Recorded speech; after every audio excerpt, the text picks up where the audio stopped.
Hello दोस्तों, स्वागत है आपका हमारे YouTube चैनल हिंदी भाई कौशिक सर पे। दोस्तों, आज का मेरी वीडियो बनाने का मकसद ये था कि सबसे ज़्यादा अगर अब देखा जाए टीजीटी भर्ती को लेकर ये समस्या चली हुई है या ये बातें चली हुई हैं या मैं कहूँ ये वार्तालाप चला हुआ है या फिर मैं कहूँ कि ये ड्रामा एक चला हुआ है कि टीजीटी भर्ती में 5 नंबर गलती से भी कोई ना ले। पहली बात तो आप ध्यान से सुन लो, ये लोग ये नहीं कहना चाहते कि 5 नंबर मत लो, ठीक है। कुछ एक लोगों को लगता है मतलब ये तो 5 नंबर लेने से इनकार कर रहे हैं। नहीं भाई नहीं, 5 नंबर लो। मैं बार बार वीडियो बना के बोल रहा हूँ कि 5 नंबर लो भाई, आपका अधिकार है तो आप लो। मगर आपको गलती से भी अगर आपका अधिकार नहीं है ना तो 5 नंबर लेने की ज़रूरत नहीं है, फंसोगे, ठीक है। तो उसका एक साक्षात जो उदाहरण है वो भी हमारे सामने है। सबसे पहले मैं आपको बता दूं आज की जो हमारी वीडियो रहेगी, एक तो वो रहेगी कि 5 नंबर क्यों ना ले, क्या हो जाएगा, और दूसरा ये कि टीजीटी वालों के लिए बहुत बड़ी खुशखबरी है। उनकी जो कट ऑफ अब तक जो अनुमान लगा रहे थे उससे भी कम जाने की उम्मीद है, ठीक है। तो वो बात हम करेंगे कि वो खुशखबरी क्या है। उससे पहले देखिएगा कि बात क्या थी भाई। हिसार दैनिक भास्कर में भी एक न्यूज़ आई है कि पड़ोसियों ने ही 50 शिकायतें भेज दी। अब तक तो एचएससी को अपनी तरफ से कोई टीम नहीं भेजनी पड़ी सर्वे करवाने के लिए या ये जांच करवाने के लिए कि जो 5 नंबर, अब सीटी की बात चल रही है, जो सीटी में वो बता रहा हूँ कि 5 नंबर के लिए जो क्लेम किया है ना उसके लिए आप इंक्वायरी करके आओ। नहीं नहीं नहीं नहीं, अपनी टीम भेजने से पहले 50 लोगों ने शिकायत भेज दी। और उन 50 लोगों में जो शिकायत है ना वो केवल 50 नहीं है, एक लड़के ने तो अपने गाँव के बच्चों की लिस्ट बना के भेज दी कि ये लड़के हैं जिन्होंने फादर लेस वाले गलत नंबर ले रखे हैं, गलत तरीके से नंबर ले रखे हैं भाई, प्रोसीजर नहीं बनता। एक ने लिस्ट भेजी है कि मेरे गांव से ये लड़की है, इनकी शादी हो चुकी है और जिससे शादी हुई है वो गवर्नमेंट जॉब पे हैं, तो ये अपना 5 नंबर क्लेम कैसे कर सकती हैं।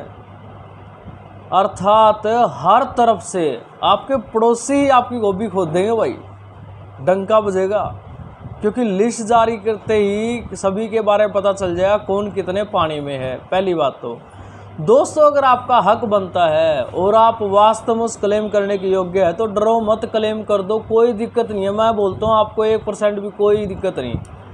मगर जिसका क्लेम नहीं बनता और उसने क्लेम कर भी नहीं रखा, उसके लिए एक ज़रूरी सूचना, एक बार दोबारा जाकर लिस्ट में ध्यान से देख लो कि आपने जो फॉर्म क्लिक किया था वो यूँ का यूँ है या नहीं। फिर निश्चिंत हो गए बैठे, मैंने तो क्लेम ही नहीं किया था, मैं लिस्ट क्यों देखूं। भाई बहुत सारे कैंडिडेटों के मैसेज ऐसे आ रहे हैं कि मैंने क्लेम नहीं किया था मगर वो वहाँ पे क्लिक किया हुआ है। हो सकता है आपने क्लेम ना किया हो, मगर जो कैफ़े वाला था ना उसने गलती से क्लेम न करने की बजाय क्लेम करना अर्थात येस की बजाय नो या नो की बजाय येस कर दिया हो। एक बार उसको ध्यान से देख लो, ठीक है। और दूसरी बात, ध्यान से देखने के बाद आपको डीवीपी में मौका देंगे तो उस समय आप छोड़ भी सकते हो अगर गलती से आपने क्लेम कर दिया।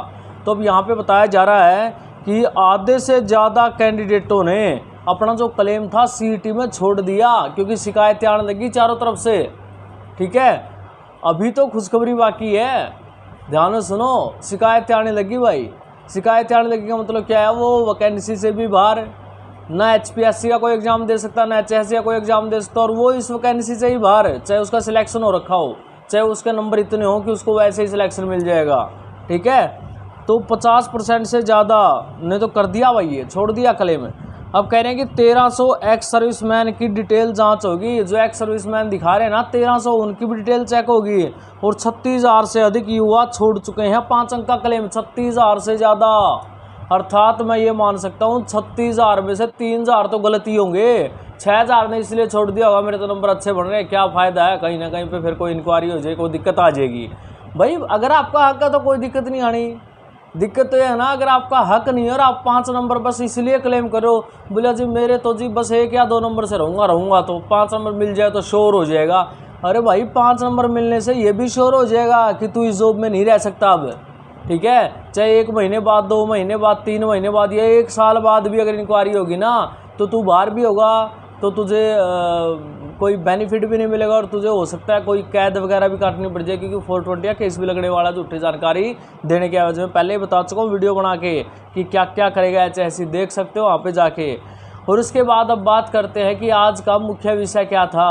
भाई पहली बात तो जिसका क्लेम नहीं बनता ना वो क्लेम ले ही ना।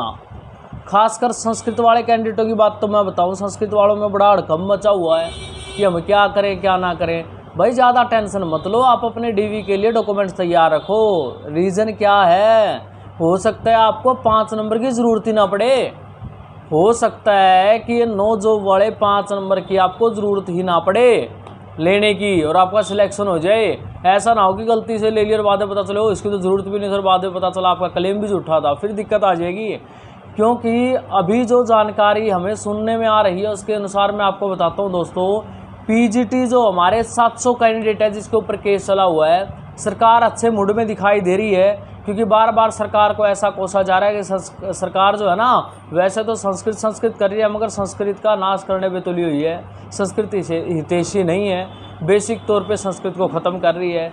तो ये बातें सरकार तक पहुंचने के बाद सरकार ने एक ठोस निर्णय लिया है कि पीजीटी वालों की ज्वाइनिंग दे। उसके बारे में पहले वीडियो बना चुका हूँ मैं, दोबारा बनाने का कारण ये था, सुनो, अगर पीजीटी वैकेंसी हर एक विषय की आई, चाहे वो मेवात की आई हो चाहे हरियाणा कैडर की आई हो, तो संस्कृति क्यों नहीं आई भाई? पहला पॉइंट तो ये, संस्कृत न आने का कारण ये नहीं हो सकता है क्या कि संस्कृत के कैंडिडेट पहले ही केस चला हुआ उनको ज्वाइनिंग दे देंगे तो संस्कृत की पीजीटी की वैकेंसी निकालने का मतलब ही नहीं बनता, क्योंकि वहाँ पे लगभग सभी को ज्वाइनिंग मिल जाएगी।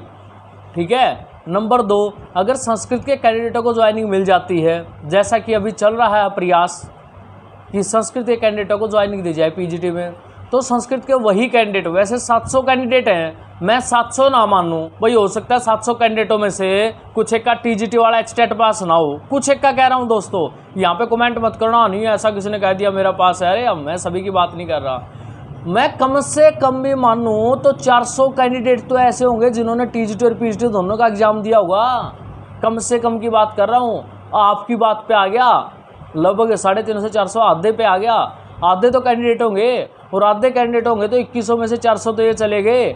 और दूसरी बात 100 वो भी बाहर निकलने सी टेट वाले और वो, ठीक है, जिसका डॉक्यूमेंट्स कंप्लीट नहीं बनता या जिसकी कोई डॉक्यूमेंट्स में दिक्कत है, जिसके 50% नहीं बनते ऐसे, तो कुल मिला के दोस्तों लगभग सभी का सिलेक्शन हो जाएगा। और कट ऑफ इतनी ऊँची नहीं जानी जितनी ऊँची लोग अनुमान लगा रहे हैं।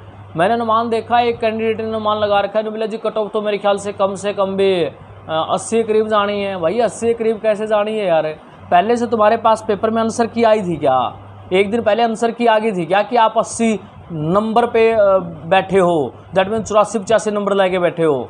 ऐसा नहीं होता दोस्तों। हाँ, संस्कृत का पेपर आसान था, सही है, मानते हैं, लगभग 45% जो है कैंडिडेट ने कर दिए होंगे, सभी ने नहीं, कुछ एक ने 45 क्वेश्चन कर भी दिए होंगे। लगभग जो कैंडिडेट है 40 और 45 के बीच बैठे हैं, लगभग कैंडिडेट संस्कृत के 40 और 45 के बीच बैठे हैं। अब 50 तक क्यों नहीं पहुंचे? क्योंकि 6-7 क्वेश्चनों पे तो डाउट ही चल रहे हैं, संस्कृत के 6-7 क्वेश्चनों पे तो डाउट ही चल रहे हैं। डाउट होने के बाद किसका ठीक हो गया वो, और अगर किसी का हो भी गया तो अब तक वो तो कंफर्म नहीं है उसको नंबर मिलेंगे या नहीं मिलेंगे। रिवाइज आंसर की के अनुसार उसके नंबर कट भी सकते हैं और नंबर ना भी मिले, क्योंकि पहले ही मिल रखे उसको तो बाद में और तो ज़्यादा मिलने नहीं। नंबर 2 बात है, अगर पीजीटी की ज्वाइनिंग हो जाती है, उसमें से 300 कैंडिडेट मान लो, 400 ने पेपर दिया होगा, 400 ने मतलब पेपर दिया होगा, 300 कैंडिडेट है मेरिट में तो होंगे। अगर 300 कैंडिडेट वो ज्वाइन हो जाते हैं तो 300 कैंडिडेट डायरेक्ट ही मेरिट को नीचे नहीं लेके जाएंगे क्या? 300 कैंडिडेट डायरेक्ट ही मेरिट को नीचे नहीं लेके जाएंगे क्या?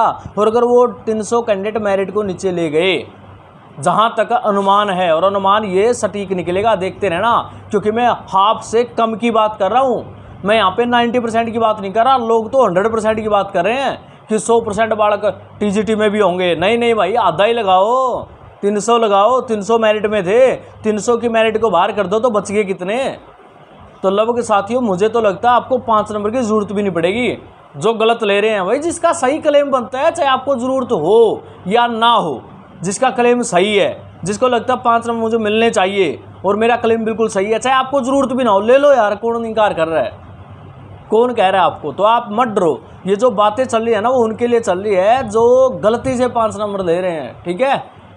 तो उनके लिए बातें चल रही हैं। बार बार कमेंट करते हो आप तो 5 नंबर वालों को मार ही डालोगे, फांसी तोड़ दोगे। नहीं भाई, आप लोगों के लिए कोई बात थोड़ी चल रही है, आप भी तो हमारे भाई हो, ऐसा थोड़ी ना है कि हम आपसे जलते थोड़ी ना है, हम आपसे विद्रोह थोड़ी ना करते हैं। मतलब मैं मेरी बात नहीं, ग्रुप वाले बच्चों की बात कर रहा हूँ, क्योंकि मैंने तो कभी आपको ये भी नहीं कहा कि लो या ना लो। मैंने एक बात कही है कि सही है तो लो और नहीं है तो छोड़ दो, ठीक है। अब अगर किसी को ये बात बुरी लग रही है तो ठीक है भाई, लगने दो। जो बात सही है वो तो सही रहेगी भाई। अगर आप गलत हो और 5 नंबर की क्लेम की कोशिश कर रहे हो तो मैं कहता हूँ मत लो, आपकी मर्जी है, लो। वैकेंसी से बाहर हो जाओगे, भर्ती से बाहर हो जाओगे, और बच्चों को फ़ायदा पहुँच जाएगा। और क्या, अब तो ऐसा ही बोलना पड़ेगा। अब जब बोल दिया भाई मत लो अगर ऐसा है तो। अच्छा, मैं बात पीजीटी पे दोबारा आता हूँ कि पीजीटी की अगर ज्वाइनिंग हो जाती है तो 300 कैंडिडेट लगभग हमारे मेरिट से बाहर हो गए, तो मेरिट कहाँ पे जाएगी? खुद सोच सकते हो भाई, खुद सोच सकते हो मेरिट कहाँ पे जाएगी। जहाँ तक मेरा अनुमान है, अगर ऐसा हो जाए तो मेरिट, मेरे अनुमान के अनुसार बता रहा हूँ भाई, हो सकता है आपका अनुमान कुछ और हो, लगभग अनुमान जो मैं बता रहा हूँ वो मेरिट के आसपास ही रहने वाला है। अगर ऐसा हो जाता है तो 64 और 65 वाला भी जर्नल में ज्वाइन करेगा। 64 और 65 वाला, जिसके नंबर 64, 65 और हो सकता है 63, 62 वाला भी ज्वाइन कर जाए जर्नल में। मगर मेरा अनुमान जो है वो है 63, 64, 65 यहाँ तक के कैंडिडेट जर्नल में ज्वाइन करेंगे। अगर ऐसा हो जाता है तो 65 तक का तो श्योरली कर जाएगा, क्योंकि अब भी इतनी ज़्यादा नहीं जानी जितनी ज़्यादा ये लोग बोल रहे हैं कि 80 तक जाएगी, 85 तक जाएगी, हैं 78 तक जाएगी। भाई जाएगी का कोई रीज़न तो बता दो कि ये रीज़न है। 2 गुना ही तो कैंडिडेट है। कल ही वीडियो बना के भेजी थी कि 2 गुना कैंडिडेट है, एक पोस्ट पे 2 कैंडिडेटों की दौड़ है। अगर उन दोनों में से एक निकल गया, पीजीटी ज्वाइनिंग हो गया। मैं एक क्यों कह रहा हूँ, क्योंकि सभी से तो नहीं निकलेगा, मगर कुछ एक तो वो भी निकलेंगे, फर्जी भी निकलेंगे जिसके डॉक्यूमेंट्स कंप्लीट नहीं बन रहे। कुछ एक तो वो भी निकलेंगे जिनका सीटेट के आधार पर रखा है, क्योंकि खत्री जी ने बोला कि सीटेट को हम मान्य नहीं करेंगे। ऐसा भी तो होगा, और ऐसा हो जाता है तो आपको खुद को पता है कि ज्वाइनिंग की लिस्ट कहाँ तक जानी है। तो दोस्तों, आपसे हाथ जोड़ के निवेदन है, संस्कृत भाषा को फ़ायदा पहुँचाओ, गलती मत कर लेना, किसी भी गलत तरीके से नंबर मत लेना, कहीं ऐसा ना हो जाए कि ये गलती आपको पूरी ज़िंदगी भोगनी पड़े। ठीक है दोस्तों, तो ये थी न्यूज़ आज की जानकारी कि पीजीटी जल्दी ही ज्वाइनिंग लेने वाले हैं, जैसा कि हमें सुनने में आ रहा है। और अगर ऐसा हो जाता है तो सबसे पहले तो उन सभी साथियों को बधाई भाई मेरी तरफ से, और मेरे बड़े भाइयों बधाई दे रहा हूँ, मेरी बड़ी बहनों कम से कम थैंक यू तो बोल दिया करो। ठीक है, उन सभी साथियों को बधाई जो ज्वाइनिंग लेने जा रहे हैं, और उन टीजीटी सभी साथियों को भी बधाई भाई जो ज्वाइनिंग लेने जा रहे हैं, चाहे वो किसी भी विषय के हों। ठीक है, और मौका मिलेगा तो हम सब मिलके खुशियाँ बांटेंगे भाई। ठीक है, और खुशियाँ मनाएंगे। भगवान करे आप सबको गवर्नमेंट जॉब मिले, क्योंकि आपने बहुत प्रयास कर रखा है, बहुत मेहनत कर रखी है, चाहे वो किसी विषय, चाहे इंग्लिश से हो, चाहे वो मैथ से हो, हिंदी से हो, साइंस से हो, उर्दू से हो, पंजाबी से हो, किसी विषय से हो। ओके दोस्तों, बेस्ट ऑफ लक। जो भी साथी आज नया जुड़ा था, चैनल को सब्सक्राइब जरूर कर लेना, ताकि सही समय पर सही जानकारी आपको मिलती रहे। हाँ, एक जानकारी और है, कुछ एक दिनों में आपकी नोटिफिकेशन आ जाएगा साइट पे। वो नोटिफिकेशन किस चीज़ का होगा? नंबर 1 कि किस रोल नंबर से किस रोल नंबर तक को किस दिन डीवी करवाना है। आपको ऐसे 2 दिन का जो टाइम दिया, ऐसा थोड़ा ना कि 2 दिन कोई भी जाए डीवी करवा ले, ना ना ना। हाफ कैंडिडेट बांट दिए जाएंगे और आपको डीवी पे बुलाया जाएगा, पहली बात। दूसरी बात, स्क्रूटनी फॉर्म भी उसके साथ ही आपका भेज दिया जाएगा, जो आपको फिल करके लेके जाना होगा वहाँ पे। ठीक है, और अपने डॉक्यूमेंट्स तैयार रखिए। Best of luck.